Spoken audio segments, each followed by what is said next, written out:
All right. Thank you. And welcome everyone to our very first episode of Salt's Founders Corner podcast. With me today are our founders, Roy and Michael.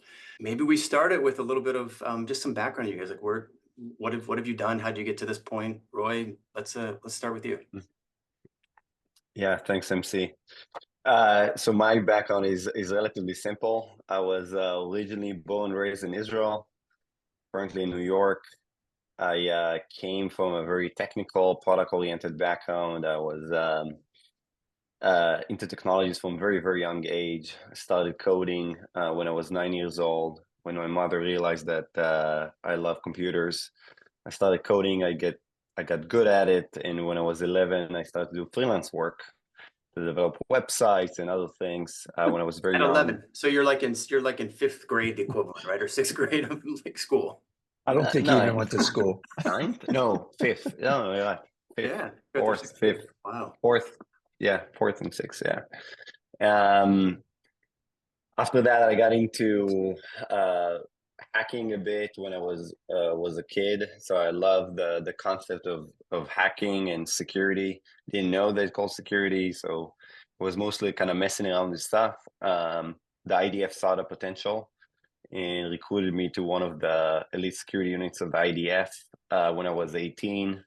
Very quickly there, I was promoted to lead development of cybersecurity products to defend the military and government network. So really there I saw from the ground up how you built the hardware, the firmware, the software to defend the military infrastructure from network layer attacks, layer 3, layer 4, all the way to layer 7. API is what we do today. And really back then I saw the beginning of this API problem that was at the very, very beginning back then. But I had this vision on how the world will look like 10 years from now and what solution it will need. And that kind of sparked the idea to start Salt with Michael. Yeah, cool. So on that, so Michael, what about you? How did you get to where we are today? Yeah, my story is completely opposite of Roy's, and I think this is why this works so well for us. I mean, my background's all go to market, from sales and marketing perspective, and I think the what really captured everything is that I like to take risks, and I like to you know go and do smaller companies up until in 2012 when I actually joined the three co-founders of Audilam, and we started this journey. And it was an amazing journey in that it used all my skill sets to really not only create a new category, which was the CASB category, but we went through the elements of raising money, getting our first 100 plus customers, getting over to about 150 employees, and then finally selling to Microsoft in 2015. But all of that gave me kind of the energy and the excitement of potentially doing this all over again. And I met Roy actually in the end of 2015, and the rest is history, as we say. Right, right. Yeah, and I've had the pleasure of working with you guys for a little while now, and I would say you are like both super high energy for sure, super thoughtful, super driven. Also, like this, it is a really perfect kind of complement, right? Like the kind of sort of the technical side, the go-to-market side. I don't want to say the odd couple because then you're going to think like which one is which. So let's just avoid that completely. Yeah. um, Yeah. but it's a great match from what I've seen. Maybe Roy, to you, you started to talk a little bit about what you saw as the problem, like when you're working and why you started down the road with salt. But maybe talk a little bit more about what like deep or go a little bit deeper into that. Like what is the business problem that you saw and that people have? Yeah, so I really looked at something really interesting happened around 2015, and from the early 2000 to 2015, the way you develop application was mostly monolith application, right? All the developers in a company pushed all their code into one big chunk of code, monolith application that has one door open, one API, or a few APIs to the same app. In 2015, Docker came to the world and Kubernetes was in alpha version. So the first version of microservices and distributed systems. And I realized back then, I looked at these technologies and I thought, wow, that's incredible. And at the time, nobody knew what Docker is and what Kubernetes is even more. but given the potential of these technologies, I believe that will change the world, and really a lot of the monolith application over the next few years will become distributed systems. So every monolith will break to 1,000 pieces that each of them will communicate using APIs. And then I thought to myself, okay, what type of needs or problems or security challenges will arise because of this change? So the first problem was, how are you going to know about all these APIs that are popping up in every microservice? So discovery was the first part. Secondarily, I thought, okay, how do you know they're being built securely? How are you going to govern for what's good looks like, and how can you do it in scale? Everything that is small numbers, you can do it manually. You can do it through inspection, manual reviews. Once it starts to scale, this is where you need to automate things. And lastly, I saw that there's a lot of incidents and breaches that happens because of attacks that none of the product out there, like WAF or gateways, were designed to prevent or to detect. They're mostly designed and built in the early 2000s. And at the time, most of the attacks were can be detected using rules or signatures, like injections of different kinds. But when I looked at the new attacks, of business logic attacks, low and slow attacks, I realized that you need a different approach. And then a second thing happened. Big data started to mature. ML started to mature around 2015, 2016. And I thought, wow, okay, all the pieces coming together. There is a problem that's going to explode here because of the number of APIs that is going. And there is technologies that allows you to build a solution to solve the needs that's being created because of this technology change, using big data and ML to profile behavior and so on and so forth to detect these latest and greatest attacks.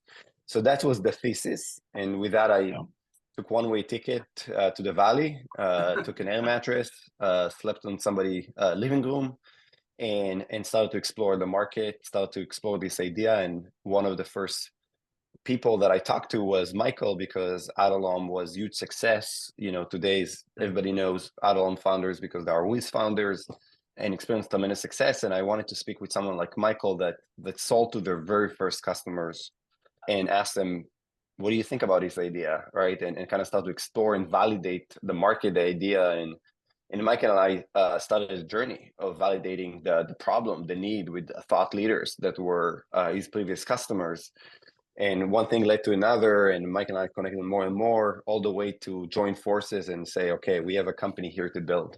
So we were very, very early when there was no category, and there was no name for API security. There was nothing really. We came into a void, and we started to work towards defining a category and then start a company. Yeah. Well, and it sounds like you really went all in, since it was a one-way ticket and an air mattress, right? Like there was no real going back on it. Yeah. So let me bring up, so you mentioned this, like no real category so you essentially created this category or originated the category. But you brought up the idea of the name. And so maybe I get this a lot. Maybe you guys do. And I think people would be interested. Michael, maybe you talk a little, like, where did the name Salt come from? Like, how did you come up with that, and how did you land on it? Yeah, it's interesting because in hindsight, we picked really well.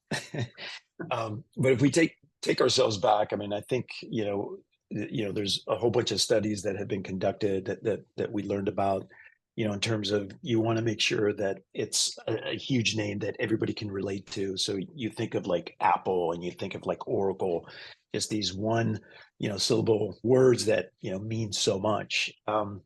So we began to think about names, and I know that Roy asked some of his friends, and we got to a short list of names, and it was something that we wanted to, because we always thought, like, when Roy and I first met, the very first thing I thought about is, wow, APIs are going to be ubiquitous, right? They're going to be everywhere.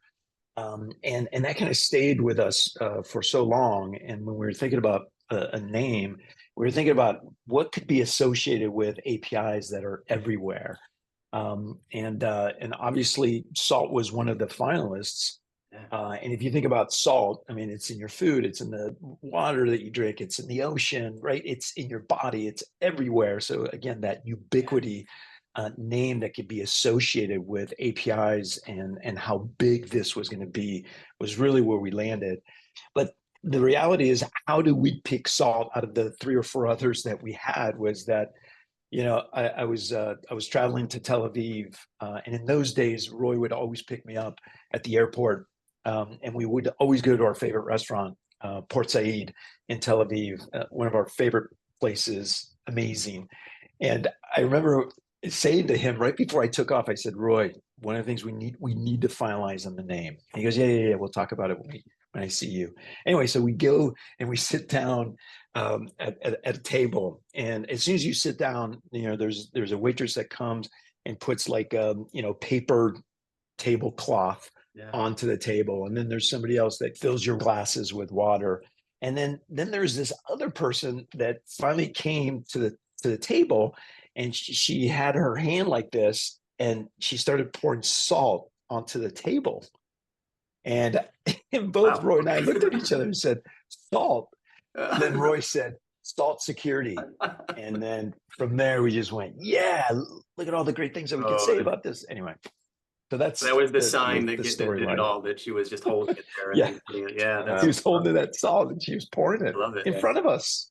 And the other element that we really liked, as Michael said, about the ubiquity in the digital world is that really APIs is something you cannot see. Right. It's like it's carrying our data from mobile apps, web app, microservices, integrations, and you can see them, but they're actually connecting everything.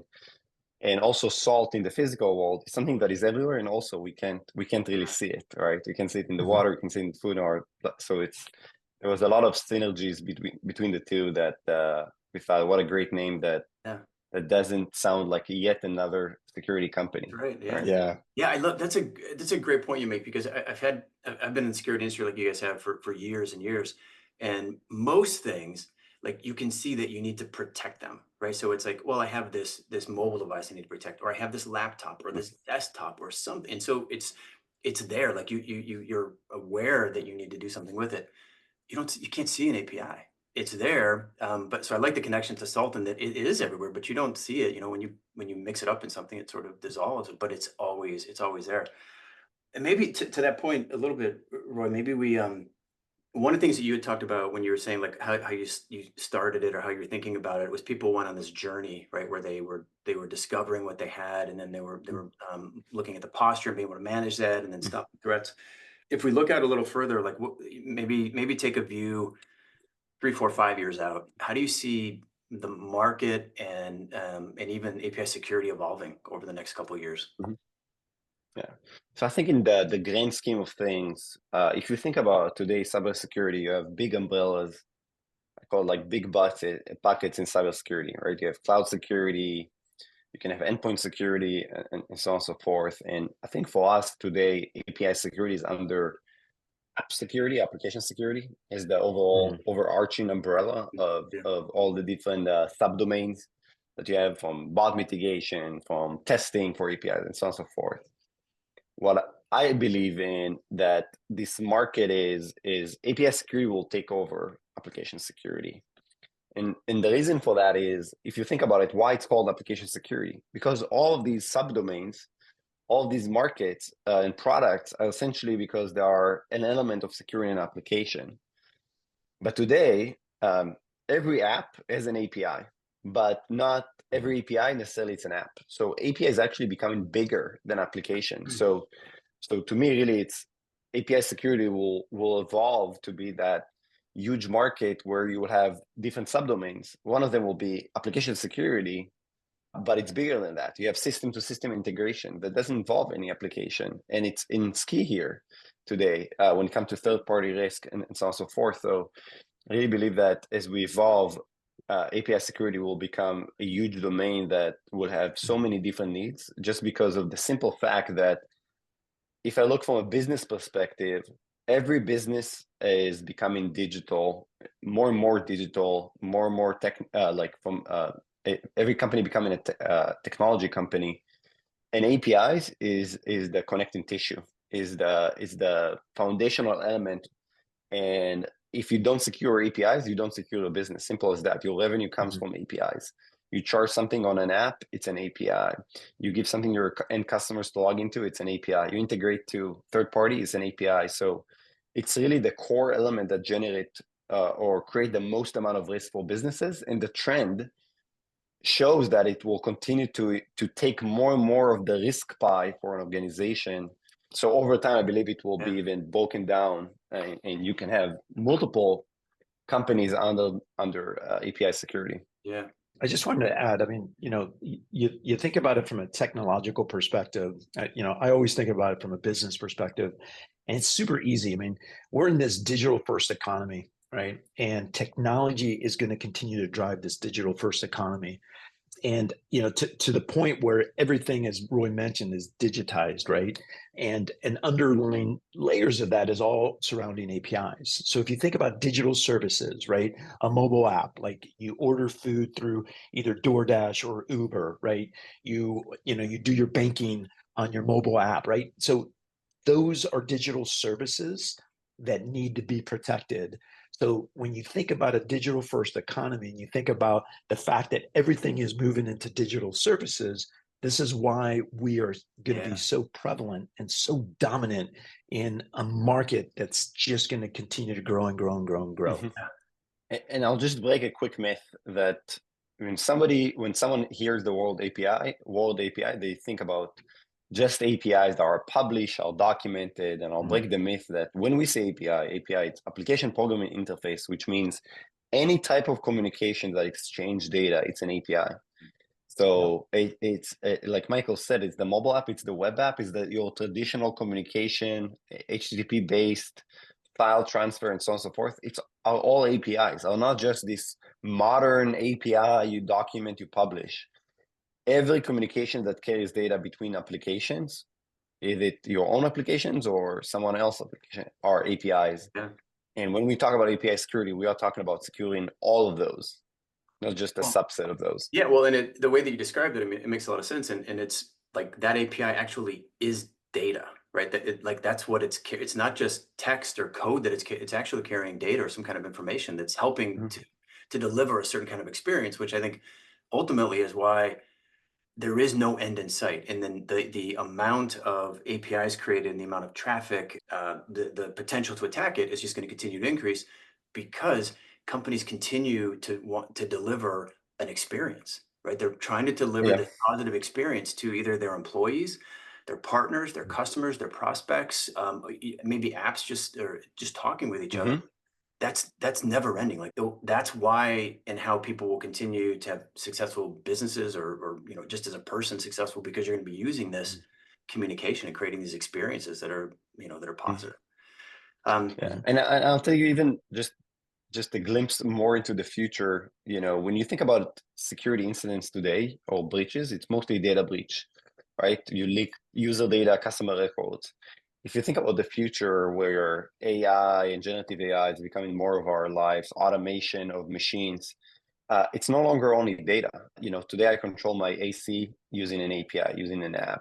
The stuff that cleans my house, manufacturing, there are machines that manufacture stuff controlled by APIs. When you think about autonomous vehicles, anything that is autonomous machine to machines, API operates. So it actually makes something move in the real world. So a breach from an API security perspective will no longer be just data. It actually can create damage, right? Real damage in the real world, from manufacturing, from lives, from people health, potentially. If you have health devices that monitor you, if I hack and suddenly say your heart rate is not that level, or that level is like a different level, there is so much, unfortunately, like destruction potential in APIs. That's why it's so key, and our mission is really to secure every one of them.